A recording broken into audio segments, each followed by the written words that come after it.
Hey, what the fuck is up? It's muggy as fuck out here. Does anyone say muggy that doesn't live in New England? I feel like that's just a New England word. Or maybe I'm just making shit up being a New Englander. I don't know.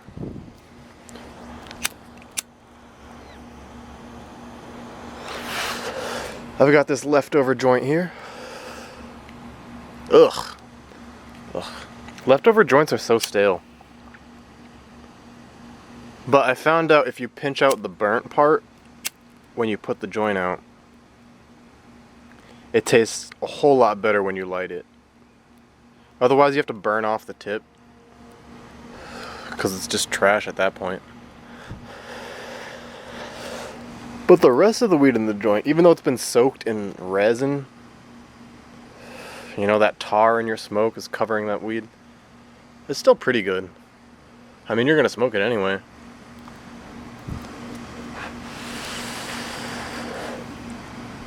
Sometimes it gets a little dry, a little stale.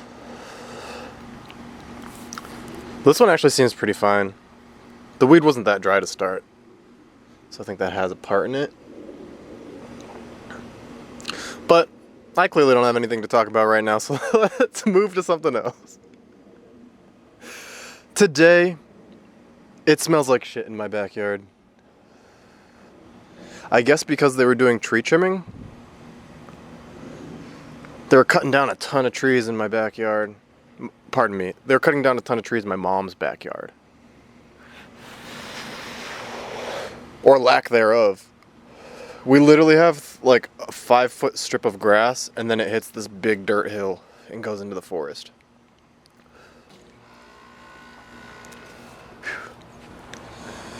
And I guess the dirt hill got turned up from all their boots and the branches and all the movement. So the dirt is exposed and it smells like shit in my backyard.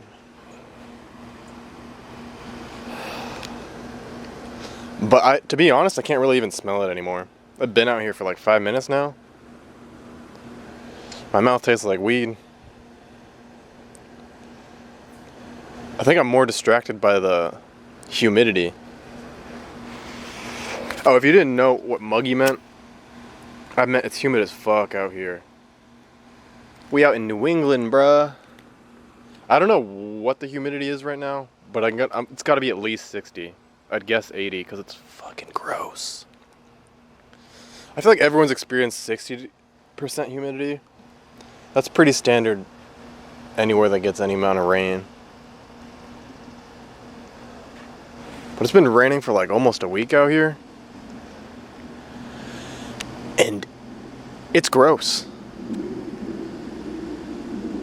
It's really gross. And my backyard smells like it. But hey, it's not all bad. I actually love the rain. When it first came around, I was super excited. It had been so sunny, and I was just happy to see the plants get some water, I guess. I don't know. I was really happy. I don't know, I just saw the rain. I like the noise of rain. And it wasn't raining so hard where I couldn't smoke. I was still able to smoke outside. Sometimes I bring an umbrella. It wasn't bothering me until it got to like a week in. I had gone through my whole weekend. I did go hiking. And I love hiking after the rain because there's mushrooms everywhere. So that was amazing. Again, I'm not complaining about the rain.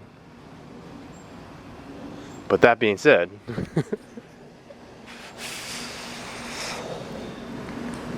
I feel like it broke today. The clouds are finally opening up. Almost as if that tree trimming finished up signaled some sort of change. I don't know.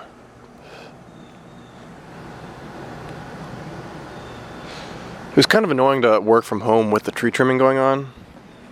All sorts of chainsaws and the chipper they use.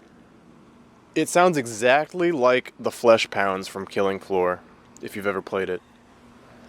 It's like a grinding metal It's like a metal grinder noise. And when they are angered, they make this really terrifying noise. And I heard it. I heard it from the wood chipper. Now I know what that noise is. When they're feeding in the trees, it's all good. When they're not feeding anything, it's all good. Because all the pressure is either neutral or going into the unit. When it gets overloaded, if they put too big of a chunk, it kind of like backfires almost. And the pressure goes in the other direction for a little bit, which is against what the machine's trying to do. So it makes this like a whirring noise within the grinding gears. Like, it's just really industrial and metallic, and it's fucking terrifying. I heard it and I was having flashbacks of playing Killing Floor and getting the shit punched out of me. You ever had to run away from a fucking 8-foot tall Jason Momoa with meat grinders for hands? That shit's terrifying, dog. Go Google the flesh pounds from Killing Floor 2. Or Killing Floor 1 I'm thinking of. They're actually less scary in Killing Floor 2, however that works. But oh my god. Killing Floor 1, those Zeds, I'm sorry. Those creatures are so fucking terrifying.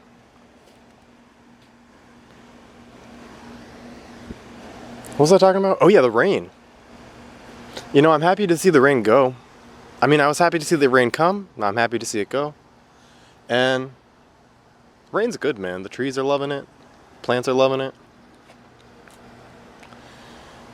And I got a really cool picture. I'm not going to use it for today's thumbnail, but if it's easy for me to throw it in, I'll pop it in right here so you can take a look. I like it because I couldn't quite tell what it... I mean, I took the picture, I knew what it was. But I like it because in the picture you can't quite tell what it is. It looks blurry or dark. It looks like it fucked up. But when you look closer, it's not blurry. It's just dark because it's my driveway. It's black. And it's the reflection of the trees and the rain. You can see the raindrops in the water. You can see the reflection. I'm explaining it too much. So I'm going to shut up now, but I thought it was cool. And then I flipped the picture upside down because I'm hip and with it. Yeah, I know what I'm doing.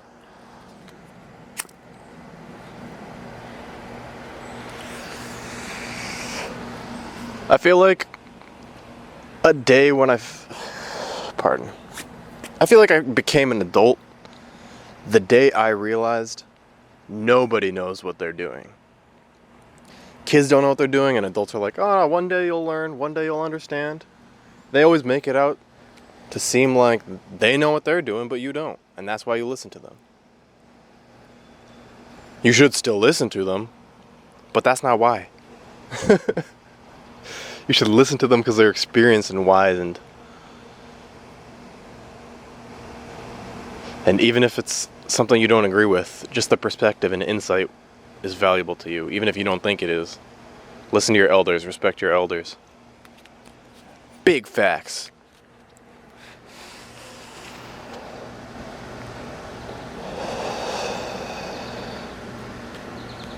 I feel a little distracted today. I think it's mostly my mindset, but I'm also looking around. My whole backyard's different. Half of it was cut down. I have a backyard now. I kind of want to show you some pictures. There's just half cut down trees everywhere. Stumps everywhere. Branches, debris everywhere. There's a cat truck right over there I'm looking at. It's not a forklift, but it's some pinchy claw device. Looks like a crab claw on a cat.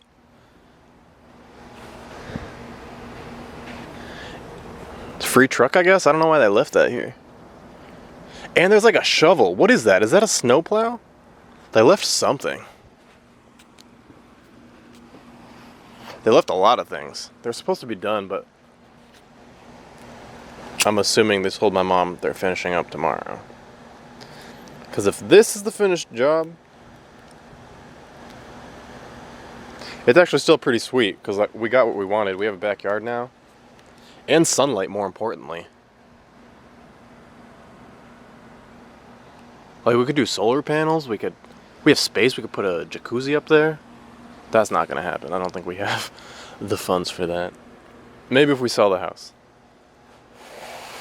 I mean, you can fucking rent or lease anything. Fuck it. We're getting a hot tub. I'm gonna invite some ladies over. Grab some Coronas. Some White Claws for the bitches. We'll get jiggy with it.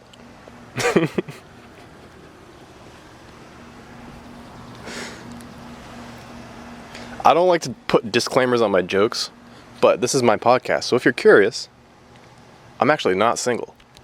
Nope, not at all. I'm like almost 4 months into this relationship that I'm super excited about. Wow, that sounded sarcastic. Oops. Sorry, babe. I don't say sorry for shit. Just kidding, sorry about that. Psych? No, sorry though.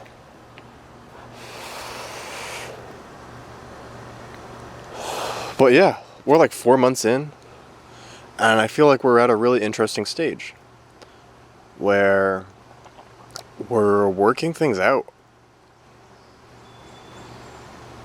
That implies there's a lot of not fun in there. But I feel like our relationship is gonna make it. It feels special in that way. I feel like we're both intelligent, capable people. And even if, let's say, I'm not communicating right, it's gonna be fine. Even if I fucked up and didn't want to do certain things, it's fine. I can talk about it and it'll be okay. And that is brand fucking new to me.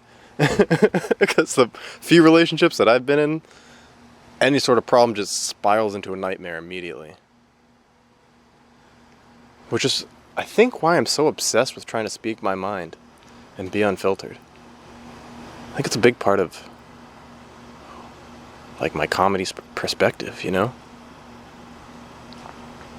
Not just women, but, like... Wow, I'm all over the place. Yeah, I mean, women's a big part of it, too. That was a motivator. Because I think being honest solves a lot of problems. If problems are created through being honest, you can fix them. But if you lie, those are problems that, you might not be able to fix. And then you throw all your shit out the window. So I don't fuck with lying or holding on to troubles. I like to spit them out as soon as possible. But I think that's something I learned. I think it's something I taught myself, and I think it's something I taught myself fairly recently. I think I learned it while pursuing my comedy and learning how to speak within a conversation or how to deliver my points. And I think it's something I'm still working on, to be honest. So, I'm going to work on that. And my girl's so cool, I think she's going to bear with me while I work on that. And I'll bear with her. Because we actually love each other and trust each other. Which shouldn't be, I feel like that shouldn't be too much to ask for, but apparently it is. It's really hard to find a good woman. When you find one, don't fucking let them go. But you can't always hold on to shit. I could lose this relationship, and at this point, I'm going to do my best, but if it's out of my hands, it's out of my hands. I haven't been doing everything right, so it's not like I'm guilt-free, but... You always got to be able to say fuck it and not care. I know it's your relationship and you should take it seriously.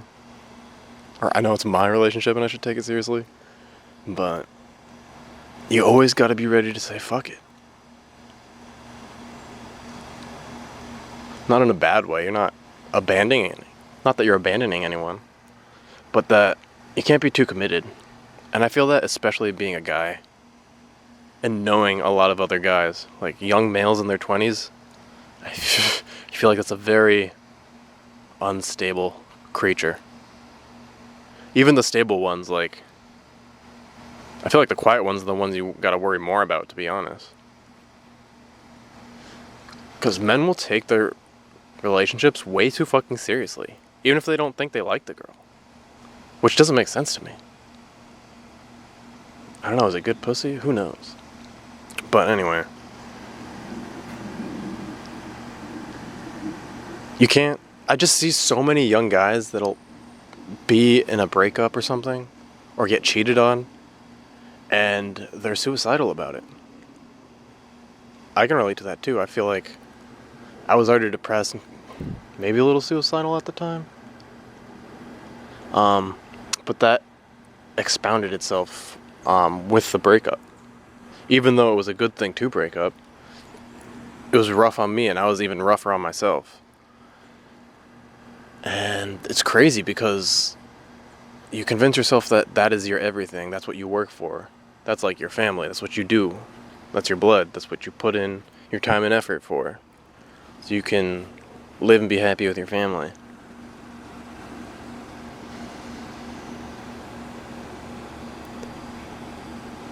But you're fucking 20-something. Even now I'm 27 and I still feel that way. And I don't think I'm going to slow down on saying that until I'm like 30-something. Once I've like actually settled down with a girl and actually developed and built a family, that's when you can feel more like that. But even then, if you get divorced and something when you're older, you can't be fully tied down like that. I think that's why a lot of guys don't like to tie themselves down. They might have multiple baby mamas. And even if they found a woman that they want to be with forever, they don't want to marry her. They still want to be able to be with other women. I think that's kind of why. I think maybe it's because it just ends up really badly if you do. And the chances of it working out perfectly for you and you not being damaged by a relationship is really small. So I think that's just how we developed. Basically genetic. Essentially in a genetic sense. I think that's how we developed.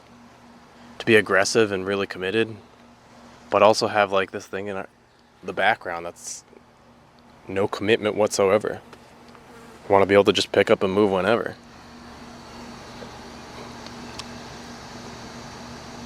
I don't know. I'm sure women feel like that too. I guess I'm just describing kind of like a fugue state. Like this. I don't even fully know what that word means, so I probably shouldn't use it. But I feel like it's just a state of like self-protection and worry that you're not supposed to be stuck in all the time, but people do. And it's not a problem for a lot of them. I mean, there's rappers I admire, like Freddie Gibbs. Like, I don't know why you wouldn't want to settle down with a woman. You're a great guy. You found a great woman. But I'm not him. I don't know his life. I don't know what he's been through. So I don't really... It's interesting to me. I will kind of ask questions in my head, but I'm not questioning it. I try not to judge people. Like, that's something I really have a hard time understanding and seeing how people see. But I still just try not to question it. You know, it's not my business. I could think about it and ask questions, but I don't question it. That's not my business. That's not my name. I'm so repetitive, man. I feel like a Migos chorus. Pop it and plop it and lock it. Pop it and lock it. Oh, pop pot. Dope in the whip in the crock pot. Fucking on your bitch, yeah, dot, dot, dot. Oh, drop top, raindrop. Water pot? I don't know. How does that fucking song go? Does it even matter? I don't think the words really matter in that song. That's like a vibe song. You can just mumble the words in the club and you're cool. As long as you're having a good time and spreading the energy. Because you'd be some just nerdy ass white kid on way too much Molly. just dancing your ass off, and you can be weirding everyone the fuck out with your whack moves. So check yourself, but for the most part, you're probably fine, man. Just let loose and have fun. Is that a tick? Whoa. Oh, it's a true bug, or a hemapterid? A hemapterin? What are they called? Yeah, hemapterins, I think. A true bug. It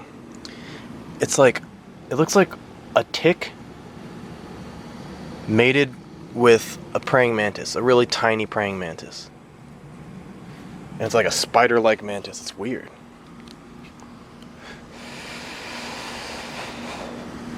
It's not a mantis though. It scared me though. It looked like a big-ass tick that was like spider-sized. A spider tick, if you will. Sorry. Tried clearing my throat and got a big throat full of shit smell. I thought I couldn't smell it anymore, but when I breathe through my mouth, I can literally taste it in the air. It's just shit in the air. That's pretty disgusting. And can't be good for me. Although it's got to be 10 times better than breathing in city air. All that brake dust. People coughing. Homeless urine evaporating everywhere. It's disgusting. Don't get me wrong, I love my cities. Shoutouts to Worcester and shoutouts to Boston. They're both cool.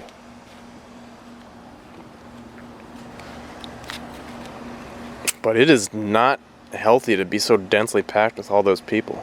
I really don't think it is. I don't know how it could be. I think being around people's good and the liveliness is good, but it's too much, man. Am I turning into Joe Rogan? I'm literally going on this whole Dunbar's number thing. Hey man, we're only supposed to be in tribes of 150 people, man. You ever heard of Dunbar's number? It's cool shit, bro. It's cool shit, man. You should look it up sometime. Pull it up, Jamie, actually. Let's look at it now.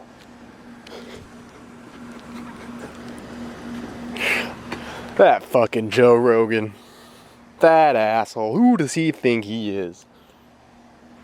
Spouting all this shit.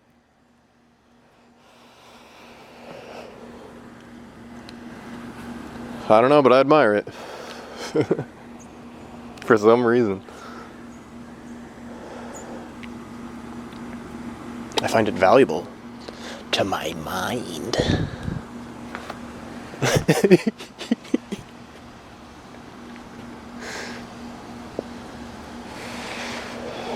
I'm having a blast, man. I was realizing with this podcast, I've missed a couple weeks now because I was putting too much stress on myself. I really wanted to focus on doing a better job with the podcast. Really sitting down to write ideas for it. Preparing almost a set for it. And while I am proud when I do a really good job, and that is one of my goals, that's not what I'm here for. The point was for repetition. The reiteration to get my practice in. The point was for me to do it every week, even if it's a shit podcast, even if it's me going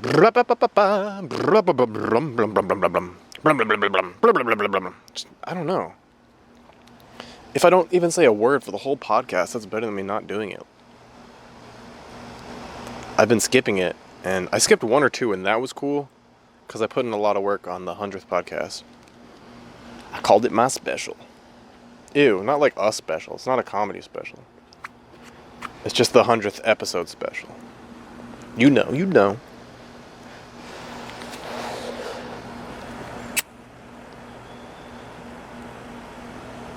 So yeah, I don't have anyone to apologize to but myself. So sorry, me.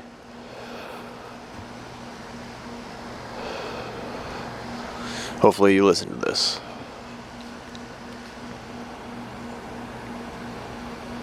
I mean, if not, it's cool too. I don't have to listen to every podcast I put out. That's not a thing I put in my mind.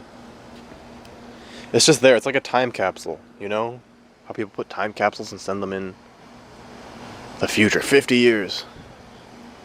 I feel like I captured the value of putting in a long-term time capsule, because I'm doing this over an extended period of time, while also showing a very specific short-term insight. You know, I feel like when I do these, I give my very specific perspective on where I'm at in my life and in the world and with everything, you know. Like today, I'm still recognizing my insecurities when I explain things, because I don't fully know what I'm doing. Sometimes I string some ideas together confidently, but it's usually by mistake. So I say things like, you know, do you know what I'm saying? You hear me? You feel me?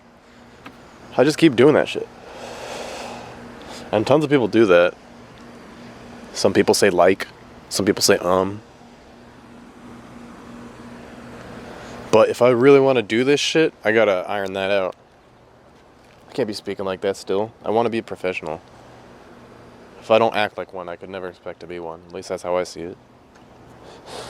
Oh my god, the sun's going down and I feel like it just came out even more. This is amazing. It's getting brighter as the day goes on. Holy shit, guys. Do I take a picture of this? I don't know what to do. I can't show like my whole yard and everything. It's bright, man. Just trust me. It's bright. There's trees and shit, like I said.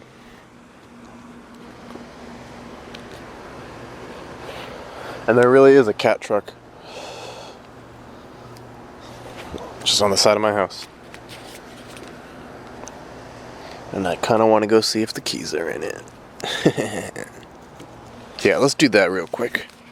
And then we might need to call it a day. Yep. That's the show, folks. We're about done here. Well, that's why I got a tick last time. It doesn't look like the keys are in it. I'm assuming they're smarter than that. Fuck it, I gotta check, man. I gotta make a full check. But walking up here is where I got a tick this year. So maybe I'll just have to throw these pants in the wash when I'm done. That was my mistake last time.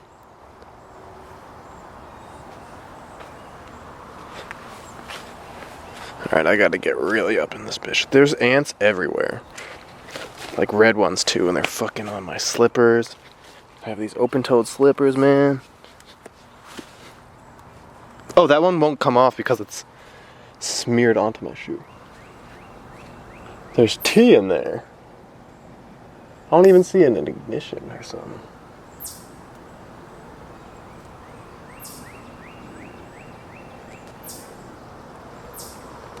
Something. Oh, it is in there.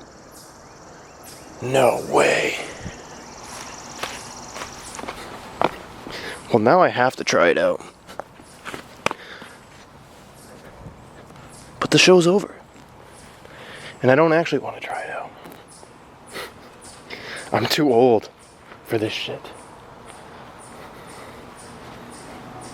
And now I gotta go check myself for ticks anyway, so I'll catch you guys later. You know what to do. Listen to your mom. And listen to your heart. And go suck a dick. You never know what it'll do for you.